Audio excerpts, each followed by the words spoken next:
नमस्कार, मी सागर जोशी. TV9 मराठीमध्ये आपलं स्वागत आणि बुलेटिनच्या सुरुवातीलाच एक महत्त्वाची बातमी आहे. माजी मंत्री आणि शिंदे गटाचे नेते विजय शिवतारे यांना आता महायुतीमधील वरिष्ठांकडून सूचना देण्यात आल्या.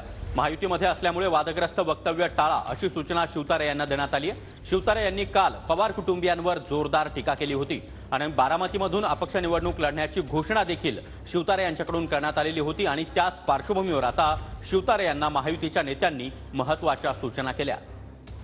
आणि या संदर्भात अधिक माहिती देण्यासाठी आमचे प्रतिनिधी योगेश बोरसे यांच्यासोबत आपले जोडले गेलेले आहेत. योगेश, शिवतारे यांनी काल अजित पवार, खास करून पवार कुटुंबियांविरोधात दंड ठोपटले होते. आज मात्र त्यांना वरिष्ठांकडून महत्त्वाच्या सूचना देण्यात आल्याचं कळतंय.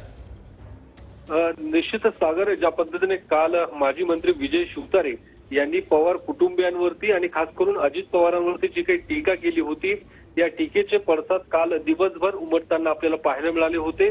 आणि यानंतर आता महायुतीतल्या वरिष्ठांकडून विजय शिवतारे यांना सूचना देण्यात आलेल्या आहेत की आपण अशा पद्धतीचे वादग्रस्त वक्तव्य टाळावेत, टीका करू नयेत, जेणेकरून महायुतीतलं वातावरण खराब होईल आणि महायुतीत असल्यामुळे आपण वादग्रस्त वक्तव्य टाळावीत, अशा पद्धतीच्या सूचना या विजय शिवतारे यांना देण्यात आलेल्या आहेत.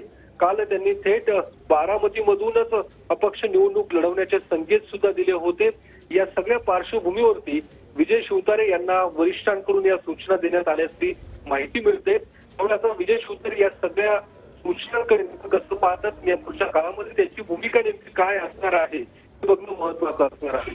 नक्कीच योगेश, त्यामुळे आता विजय शिवतारे यांनी काढलेली आपली तलवार ते पुन्हा एकदा मॅन करणार का हे पाहणं महत्त्वाचं असणार आहे. धन्यवाद तुम्ही दिलेल्या या सविस्तर माहितीसाठी.